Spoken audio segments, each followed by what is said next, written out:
to episode 15 of the Catherine Crochets podcast. Hi, my name is Catherine. I'm a crochet designer from South London in the UK, and this is my podcast where I talk about all my recent crochet projects. It's lovely to have you here. Thank you so much for coming back if you've watched me before, and if you're new, thank you for dropping by. I really hope you enjoy the podcast. I've got several things to show you and talk about today. I've got 2 finished items and 3 works in progress, and one of the finished items is also a new pattern release as well. And then a few updates. I've been spending quite a bit of time working on my website over the last couple of weeks, and it's got a whole fresh new look, and I've started putting some new information posts on the blog, which I hope will be helpful to some people. So I'll tell you a little bit about that as well.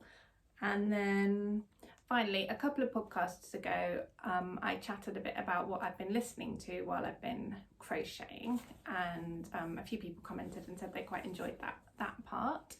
So a little update on what I've been listening to while I've been crocheting, which is some audiobooks, and last night a new to me podcast that I was listening to on like an audio podcast, not a video one like this one. So that's what's coming up. So let's get started. The first finished item I've got to show you is a scarf, which was in my last podcast.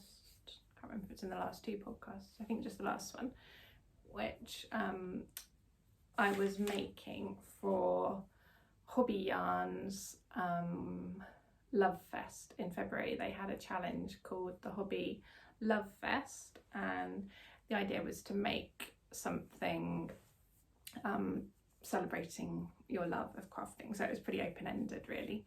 And they provided the yarn for it, and I chose to use Hobby Twister yarn, which is a gradient yarn. Comes in a cake. I'll show you what's left of it. I'm sure you'll know what they look like.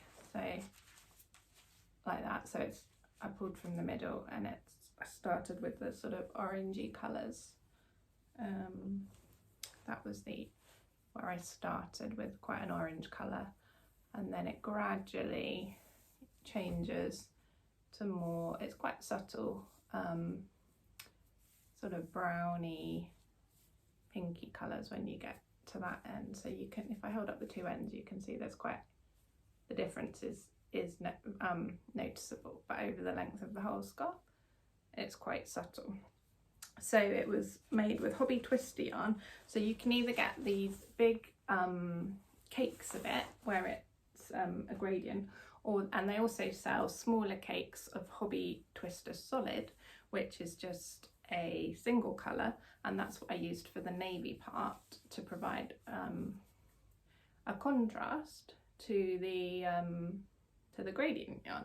So it's made with tapestry crochet, just a simple, I think it was an 8-row repeat to make these diamond shapes, and then I just edged it with single crochet or double crochet in UK terms down the sides, start and ended as well with the blue, and then put these, I'm not sure if you call these fringes or tassels, they're sort of thin tassels to make a fringe, I suppose. Or is a fringe more continuous, not clumpy like that? I don't know. Anyway, it's got that on either end, and it's quite a thin yarn, fine yarn. So the scarf, it's quite a lightweight scarf, so it'd be good for, you wouldn't necessarily want to rely on it in the depths of winter, but for spring and autumn it'd be quite good. Or you could use it as a wrap in the summer. Summer evenings perhaps. So it's called, I wasn't sure what to call it. I've made diamond patterns before, like the Midnight Diamond, and there's lots and lots of patterns out there using diamonds and having diamonds in the name.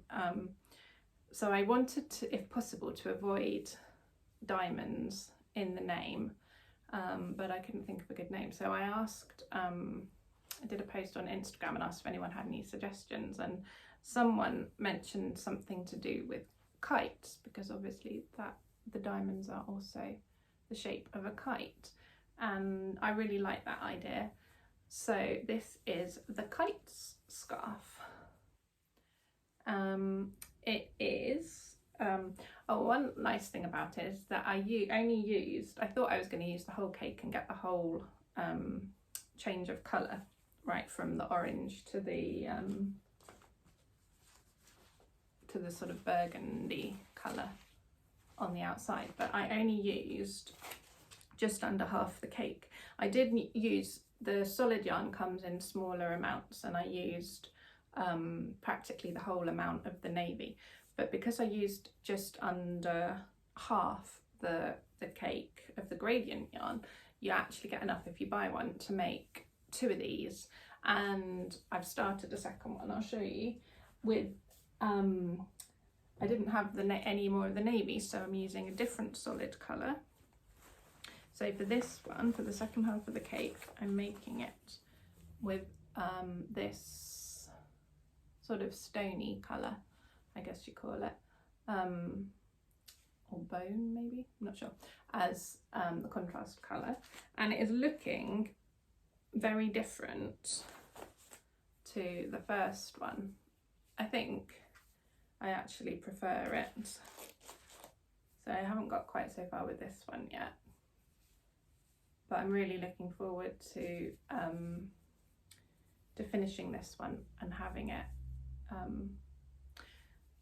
to wear and use over the summer. So I'll finish it off like I did with the first one, with double crochet down each side and then a row of tassels or fringing along each end. So this one's going to go, it's obviously started with a sort of pinky colour, which you wouldn't really know that is the same colour that this one ended with.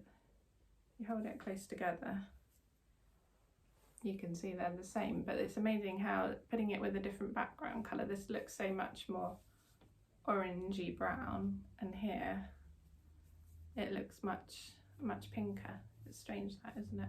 But I think also the pattern just seems to sort of stand out much more with this one than the previous combination.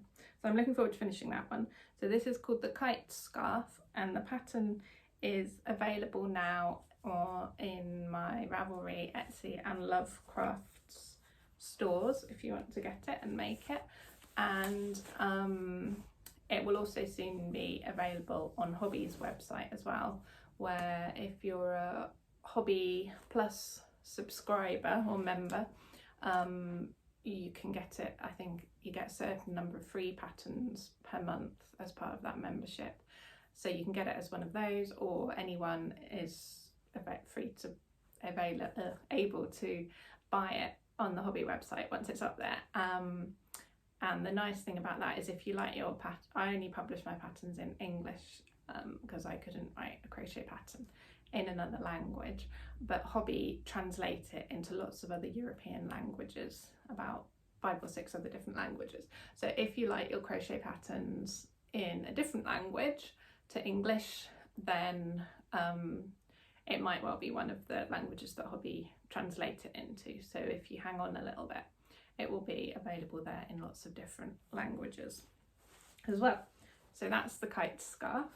So that is my one finished object, and one of my finished objects, and also one of my whips. Next finished object, I am so pleased to have finally finished this. It is my Juniper Jumper, and I know I have waffled on about this quite a bit on the podcast, debating whether or not to finish it, how long it was taking, whether to put bubbles on the sleeves, whether it would end up too small for my older daughter who I was making it for. By the time I finished it, I wondered if it'd be better to give it to my younger daughter so she can get more wear out of it, but I have finished it, earlier this week. All the ends are sewn in, it's all joined up, it's got a collar, not a collar, the neckline, that's the last bit that you add once you've joined everything, and it just needs a wash actually, but it took forever, as you know, for me anyway, and but I'm so pleased with how it's turned out. It is quite very cozy. It's made with double crochet, UK double crochet, US single crochet stitches, so it's quite a thick jumper. It's made with a DK yarn. This is Shapey's Colour Crafty yarn, so it's all acrylic. It's soft, it's lovely, but yeah, it is quite warm, so the weather here is just warming up, so it's not necessarily ideal time for it, but I've held it up next to some of her, or laid it down on top of some of her jumpers and sweatshirts that she wears, and it's a little bit longer than some of them. It's definitely not any smaller. The sleeves are about the same length, probably a tiny bit, possibly a tiny bit longer, so she can definitely, this would definitely be the right size for her now. So I'm going to give it to her, and then when she does outgrow it, then she can always pass it on to her younger sister, so I hope she likes it. But she doesn't know about it yet, although she might have seen a few photos of it on my phone. She hasn't really asked about it, if she's seen those photos. But that was another reason why it took so long, because I was only making it when she wasn't around, or when she was in bed, so I didn't get long to work on it in the evenings. But yes, I'm going to give it to her, but I'm going to wait until I've got another jumper made for my other daughter, so that I can give them both one at the same time. So I will come on to that next. So having finished this, then I was all keen and excited to start on another jumper for my other daughter, so that I can give them both their jumpers. Originally I was going to make 2 of these Juniper jumpers, but I realised that would just take too long, so I found a different pattern for the second jumper that I'm making.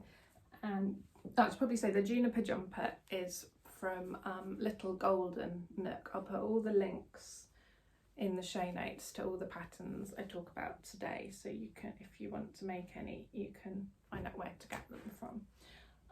But so the jumper that I've chosen to make for daughter number 2 is called the Confetti Jumper, and it's by Nomad Stitches, and it is working up much more quickly. So this one you start at the top and work down, and I've started it, had 2 sessions on it, and this is how far I've got so far. It's made with linen stitch. Pattern calls for a 6mm hook. This is a DK yarn. Yeah, pattern calls for a 6mm hook, but I actually got the right gauge with a 5mm hook, but it is working up so much more quickly than the Juniper was. So I think I could probably have this done in a few weeks, maybe, we'll see, but hopefully not too long. So the way this works, the reason it's called confetti, if you don't know this pattern, is that, well, you could just do it all in one colour, in which case it wouldn't be so confetti-like, or you can, the suggestion is to use 4 different colours, and you gradually shift from one colour to the other. So you'll do 1 row in the new colour, then go back to this colour for a few rows, then another row or 2 in the new colour, and gradually increase the sort of density of the rows of the new colour until you've shifted over a certain number of rows to the new colour. So the suggestion in the pattern is for 4 colours, which I shall show you what I've chosen. These are all from my stash, but I'm having second thoughts now. I'm wondering if I should just do perhaps 3 colours, because you can change colour obviously wherever you want in the pattern. It doesn't say exactly where to do it. There's suggestions for the different sizes, but you could just do 2 colours, or you could do 3, so you can change wherever you want. So my original plan was to have obviously this navy at the top, then go into this blue, sort of petrol-y blue colour. I'll hold them up so you can see. Then go into this sort of lilac, and then finish off at the bottom with cream.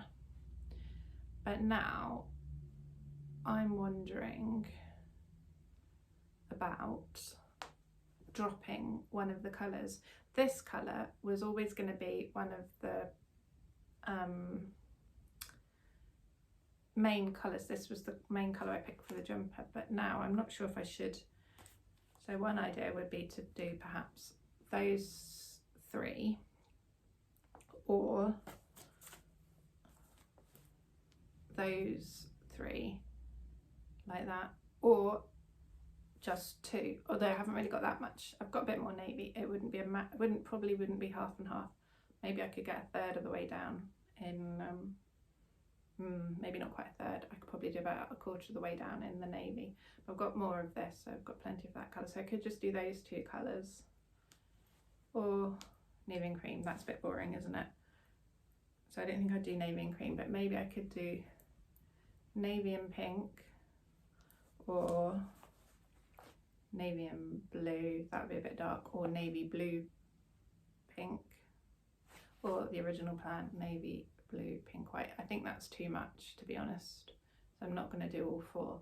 If you've got any views on which 2 or 3 colours I should do, please do let me know in the comments, and because that would be very helpful. But I'm going to have to think about that, because I'm getting to the point now where if I was going to do 4 colours, I think I'd have to change quite soon. If I'm only doing, but I don't think I am going to do 4 colours. I think I'm just going to go for perhaps those 3 and leave out the cream, or no, I don't think I'll do that. I think I might go for either those 3 or those 2. What do you think? Let me know. But yeah, if I'm just going for 2 or 3 colours, I'll keep going for a bit further on the navy before I swap. But I'm really liking that. That's working up really quickly, so hopefully in the next podcast I might even have a finished jumper to show you, who knows. But yeah, that's a great pattern. It is by, did I tell you? No, I didn't think I did. It's by Nomad Stitches, and this is Shapey's Colour Crafter. This is a paint box one. They're all acrylic DK.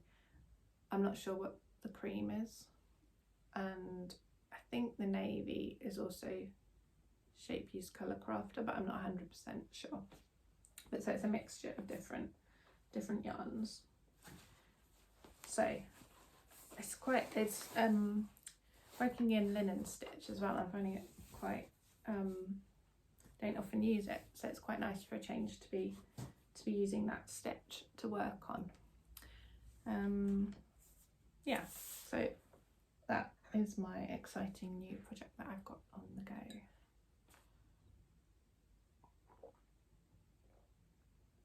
One last thing, work in progress to show you, which is just a little update really, and I can't show you it all, but so I've shown you these squares before for the new blanket that I'm making.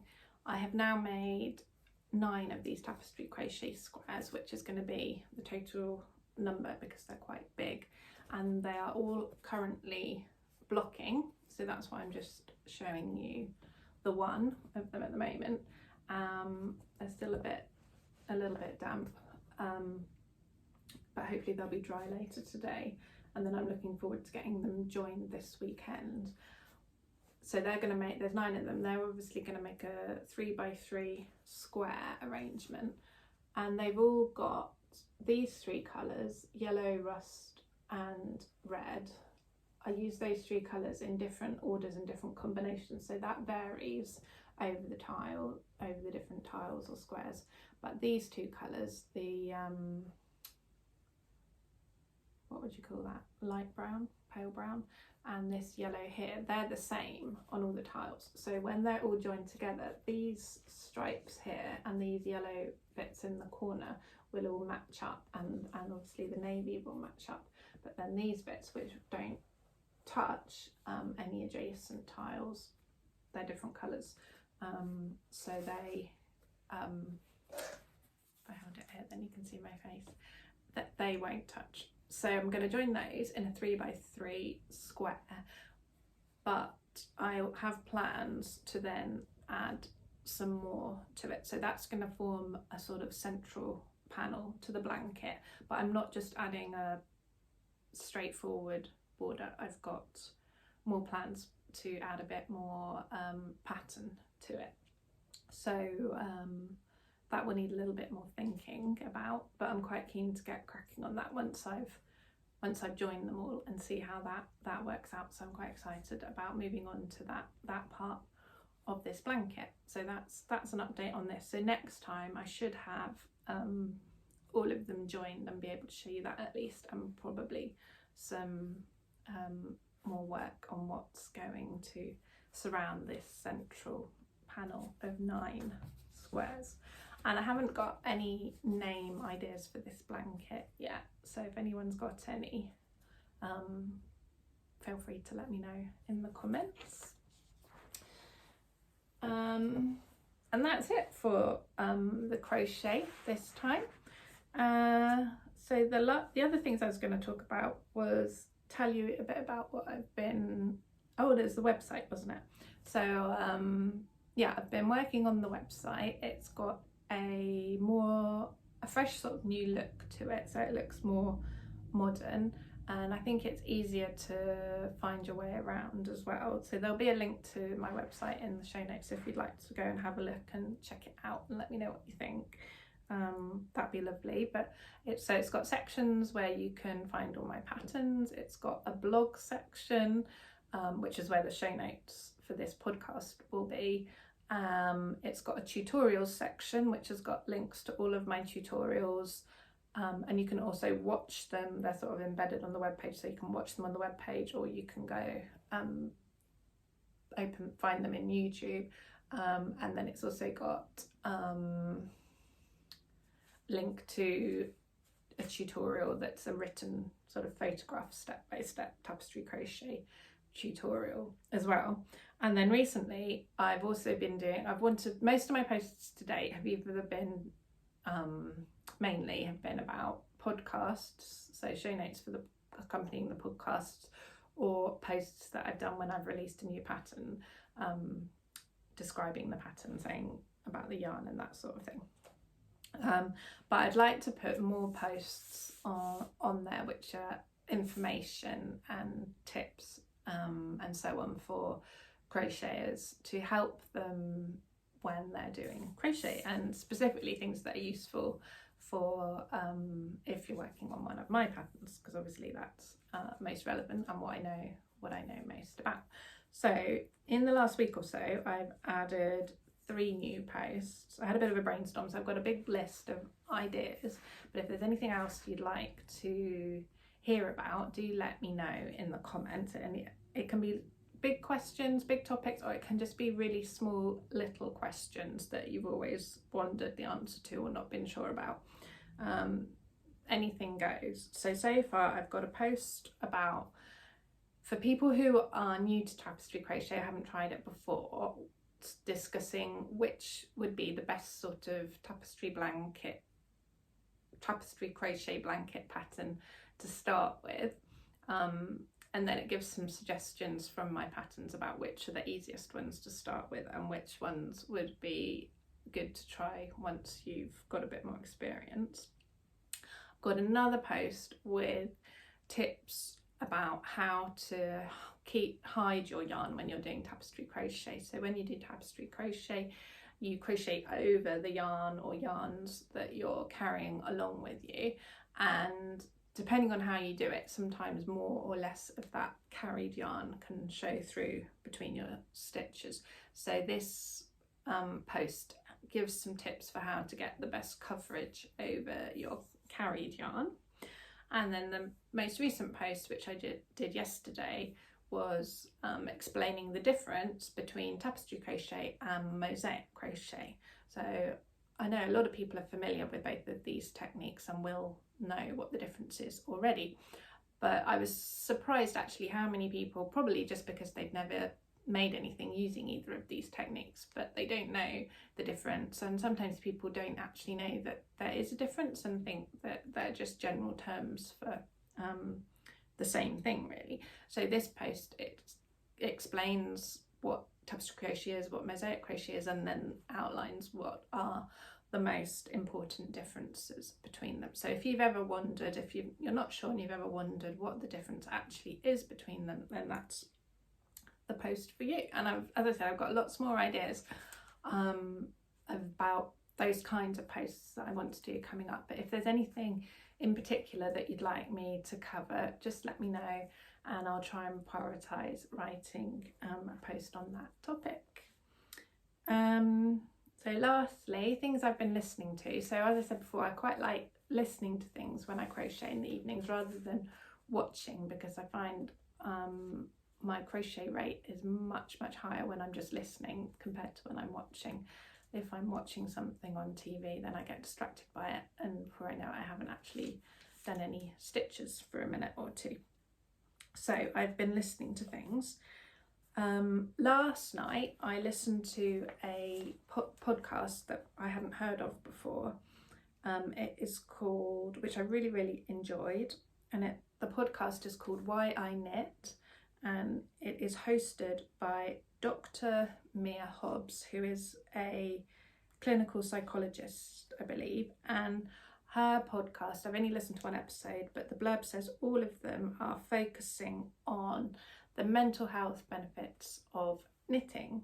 And the episode that I listened to last night, it's only just come out, she interviews Nasreen Imrit, who is So Crafty Naz on Instagram. And she is a new knitter, but she also does a lot of other crafts, including crochet and sewing. And it was just lovely to hear them chatting, and Nasreen explaining about why crafting in general, the different crafts she does, is so important to her and her life, what led her to crafting, and what she gets from it. And so that was a really lovely chat to listen to while I was crocheting last night. She's just started, I think this is that was the second episode of series 2, so there's a whole series 1 as well, so I'm definitely going to go back and listen to some of the earlier episodes that I've missed, and I'm looking forward to hearing the new episodes too. So if you're interested in that kind of thing, that might be a good podcast for you to check out. And the other things I've been listening to are all audiobooks. So last time I mentioned that I was listening to one called The Versions of Us by Laura Barnett, and I said that I was finding it a little bit confusing. So if you don't know this story, it's about 3 different versions that one life could take. So all 3 versions start on the same day when the 3 main in the end only 2 of them are main characters, really, without giving too much away, but all 3 versions start on the same day in Cambridge in, I think it might be the late 1950s.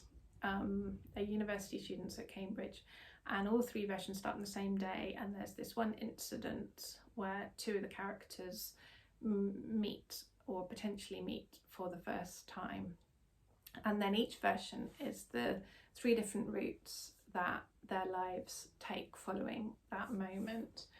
And I mentioned that there's an awful lot of similarities between the different routes, and a lot of the same events happen in each of the versions. So to listen to, I found it a little bit confusing sometimes to remember which version was which and what had happened earlier in the versions.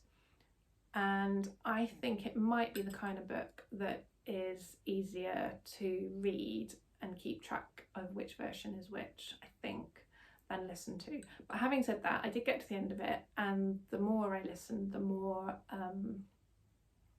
I was familiar with which version was which, and it was easier to keep track of what was going on. It was narrated by two different narrators, a woman and a man. Can't remember who they were, but that was a really nice touch, to get different sections narrated in different voices, and I did really enjoy it. It was a nice relaxing story.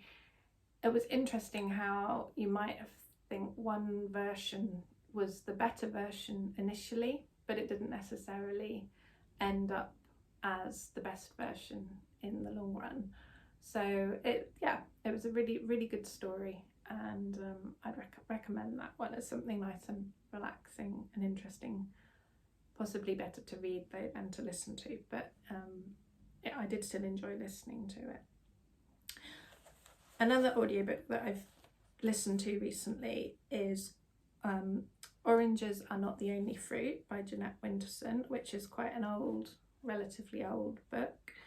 So you might be familiar with it. I've always wanted to read some of her work. She's been on my sort of mental list of authors I'd like to read for some time.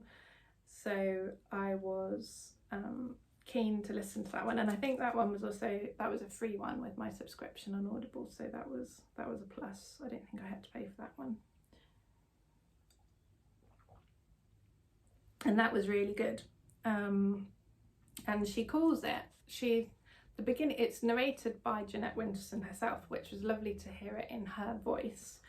And at the beginning of it, she discusses how it is, I think it's in the audiobook too, how it is a novel, but it's based on her life. So I'm not sure to what extent, how much of it was true and how much of it was made up. It'd be interesting to know. But it starts when she's a young child and ends when she's probably in her 20s, I think. So it covers her childhood and growing up to become an adult, and it's full of there's humorous anecdotes, but also she lives in her family, her mother in particular, is part of a religious community that has relatively extreme perhaps views, but outside of the mainstream, but she's brought up in that and just takes it as it is as a young child. But as she gets older and her own sexuality she becomes aware of it, and that conflicts with that religious community, she starts to question it a bit more and her mother's beliefs, but and she tells these anecdotes of which are funny and amusing, but not in a mocking way. So it's full of warmth and love, and I really enjoyed it. So I would recommend that, and listening to it in her own voice as well, I think probably brings even more perhaps to the book than just reading it would. So there's a few more of hers that are available on Audible as well at the moment, so I'm keen to listen to more of those as well soon. And the last thing that I've been listening to, and I'm still listening to but I've nearly finished, is Sapiens, A History of Humankind by Yuval Noah Harari, which is that big book that came out the other year all about humans, sapiens in particular. And it is brilliant. It is just full of really interesting information about the whole history of humankind, as the title would suggest. And so much of it as well makes you really think and question about why the human world is structured and arranged and organised the way it is today, and what that's a result of. So I'm finding that absolutely fascinating, and really like the fact that I'm listening to it, because it is a massive book, and I think if I started to read it, I probably wouldn't find the time to put enough hours into it to really get through it, and I think I'd probably struggle to finish it. But listening to it while I crochet, I can't remember how many hours it is in total. it might be around 8 to 10 hours, something like that, but that's quite doable over a few weeks, listening to a bit on different evenings, and you can have a break from it and come back to it but still make quite good progress. So I'm really enjoying listening to that book and learning more about why the human world is the way it is today. So I would recommend that as well. So that's it from me today. I hope you've enjoyed the podcast. It's been lovely chatting to you again.